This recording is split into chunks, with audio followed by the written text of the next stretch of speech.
बिस्मिल्लाहिर्रहमानिर्रहीम। अस्सलाम वालेकुम। रसूल पाक सल्लल्लाहु अलैहि वसल्लम ने फरमाया, अहले जन्नत की सबसे पहली खुराक मछली का जिगर होगा। रसूलुल्लाह सल्लल्लाहु अलैहि वसल्लम ने फरमाया, अल्लाह पाक आजमाइश में मुब्तला और तौबा करने वाले को पसंद फरमाता है।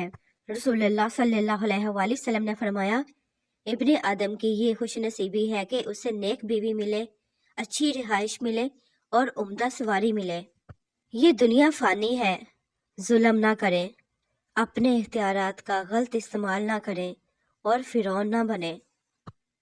हज़रत अबू हुरैरा रज़ी अल्लाह तआला अन्हु फरमाते हैं, एक दफ़ा रसूल पाक सल्लल्लाहु अलैहि वसल्लम घर से बाहर निकले।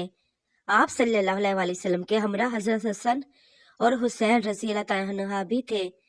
एक इस कंधे पर और एक दूसरे उस कंधे पर सवार थे। आप सल्लल्लाहु अलैहि वसल्लम कभी एक चूमते तो कभी दूसरे को। कभी भी किसी को कमतर ना समझना, क्योंकि 5 रुपए का पेन भी 5 करोड़ का चेक साइन करने के काम आता है। दुनिया ने गुलामी के तरीके बदल दिए हैं। जंजीरें अब लोहे की नहीं, तनवाहों, कुराइयों और कर्जों की हैं। वो तुम्हें इतना कुछ जरूर देते हैं कि तुम भूखे ना मर दो, मगर इतना कभी नहीं देते कि तुम आजाद होकर जीना शुरू कर दो। जिंदगी में अगर आप कभी टूट भी जाएं तो हिम्मत ना हारें, अपने आप को जमा करें और पहले से ज्यादा हसीन बनाएं। और यह मुमकिन है। जिंदगी अपने हिसाब से जीनी चाहिए। लोगों को खुश करने के चक्कर में तो शेर को भी सर्कस में नाचना पड़ता है। हजरत इमाम जाफर सादिक अलैहिस्सलाम ने फरमाया, जब कोई बंदा कसरत से इस्तिग़फ़ार करता है तो उसका सहीफ़ा अमल चमकता हुआ आसमान की तरफ बुलंद होता है। हजरत इमाम अली अलैहिस्सलाम ने फरमाया, गुनाहों को तरक करके अज़मत हासिल करो। रसूल पाक सल्लल्लाहु अलैहि वसल्लम ने इरशाद फरमाया, जुमे का दिन तुम्हारे बेहतरीन दिनों में से है, लिहाजा इस दिन मेरे ऊपर कसरत से दरूद व सलावत भेजा करो, इसलिए कि तुम्हारे दरूद मुझ पर पेश किए जाते हैं। रसूल पाक सल्लल्लाहु अलैहि वसल्लम ने फरमाया, जनाजे को जल्दी लेकर जाओ कब्रिस्तान की तरफ, क्योंकि अगर वो नेक है तो जिस अल्लाह की तरफ उसको लेकर जा रहे हो वो उसके लिए बेहतर है। रसूल पाक सल्लल्लाहु अलैहि वसल्लम ने फरमाया, नेकी वो है जिस पर नफ्स और दिल मुतमिन हो जाए, जबकि गुनाह ये है कि वो तेरे नफ्स में खटके और दिल में तरद्दुद पैदा करे, अगरचे लोग तुझे फतवा दें।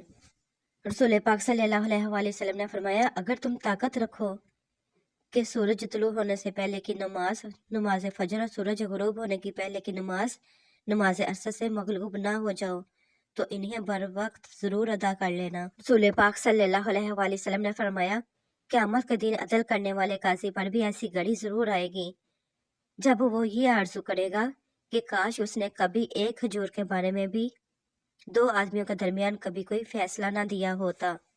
रसूलुल्लाह सल्लल्लाहु अलैहि वसल्लम ने फरमाया, हजरत बिलाल रज़ी अल्लाह तआला अन्हु क़यामत के दिन मोसनैन के सरदार होंगे और उनके पीछे सिर्फ मोमिन ही होगा। अजान देने वाले क़यामत के दिन ऊंची गर्दनों वाले होंगे। रसूल पाक सल्लल्लाहु अलैहि वसल्लम ने फरमाया, दुनियावी चीज़ों में से बीवी और खुशबू मुझे बहुत पसंद है और मेरी आंखों की ठंडक नमाज में रख दी गई है। रसूल पाक सल्लल्लाहु अलैहि वसल्लम ने फरमाया, अल्लाह पाक रोज़े क़यामत फरमाएगा कि कहाँ हैं वो लोग जो मेरी रज़ा के लिए आपस में दोस्ती रखते थे, आज मैं इनको साए में रखूंगा। ये वो दिन है जिस दिन कहीं ये साया नहीं सिवाय मेरे साए के। रसूल पाक सल्लल्लाहु अलैहि वसल्लम ने फरमाया, तुम अपने भाई की मुसीबत पर खुशी का इजहार मत करो, अगर ऐसा करोगे तो हो सकता है कि अल्लाह ताला को उसको मुसीबत से निजात दे दे और तुमको मुब्तला कर दे। रसूल पाक सल्लल्लाहु अलैहि वसल्लम ने फरमाया, जो शख्स लोगों की रजामंदी की वजह से अल्लाह ताला को नाराज करता है तो अल्लाह ताला उसे लोगों के सुपुर्द कर देता है। रसूल पाक सल्लल्लाहु अलैहि वसल्लम ने फरमाया, मुशक्कत और तकलीफ के बावजूद मुकम्मल वजू करना, मस्जिद की तरफ ज्यादा कदम चलकर जाना और एक नमाज के बाद दूसरी नमाज का इंतजार करना, यही तुम्हारा जहाद है। रसूल पाक सल्लल्लाहु अलैहि वसल्लम ने फरमाया, सारी जमीन तेरे लिए मस्जिद है, जहाँ तू नमाज का वक्त पाए तो नमाज पढ़ ले। रसूल पाक सल्लल्लाहु अलैहि वसल्लम ने फरमाया, मोमिन पेशानी के पसीने के साथ मरता है। मोमिन की मौत अमूमन तकलीफ और मेहनत के साथ आती है اور وہ سختی جو اسے محسوس ہوتی ہے اس کی وجہ سے اس کی پیشانی پر پسینہ آتا ہے۔ رسول پاک صلی اللہ علیہ وآلہ وسلم نے فرمایا اہل جنت کی سب سے پہلی خوراک مچھلی کا جگر ہوگا۔ رسول پاک صلی اللہ علیہ وآلہ وسلم نے فرمایا جب تم میں سے کوئی شخص جنازے کو دیکھے تو اگر وہ جنازے کے ساتھ چل نہیں رہا تو کھڑا ہو جائے حتیٰ کہ وہ جنازہ اس کو پیچھے چھوڑ دے۔ فَافِرُّوا إِلَى اللَّهِ تو بھاگو اللہ کی طرف۔ رسول پاک صلی اللہ علیہ وآلہ وسلم نے فرمایا جس نے نماز جنازہ پڑھی اس کے لیے ایک قرات ہے، اور اگر وہ اس کو دفن میں شامل ہوا تو اس کے لیے 2 قرات ہیں، ایک قرات احد پہاڑ کے مانند ہے۔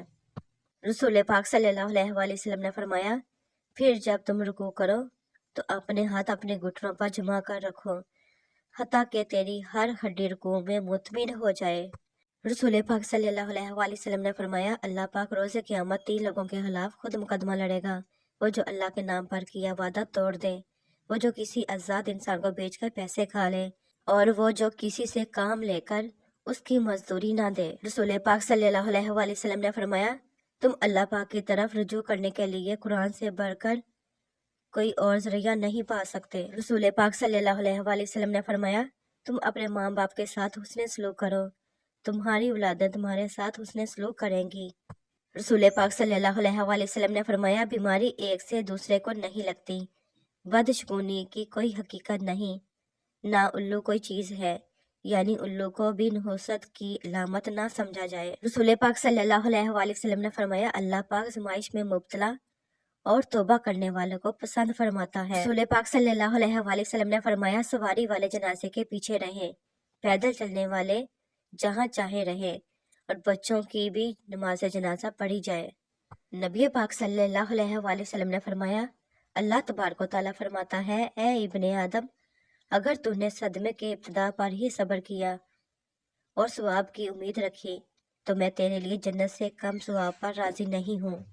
رسول پاک صلی اللہ علیہ وآلہ وسلم نے فرمایا 3 چیزیں ایسی ہیں کہ ان میں کسی قسم کی تاخیر نہ کرو، نماز جب اس کا وقت آ جائے، جنازہ جب وہ حاضر ہو جائے، عورت جب اس کے جوڑ کا رشتہ مل جائے۔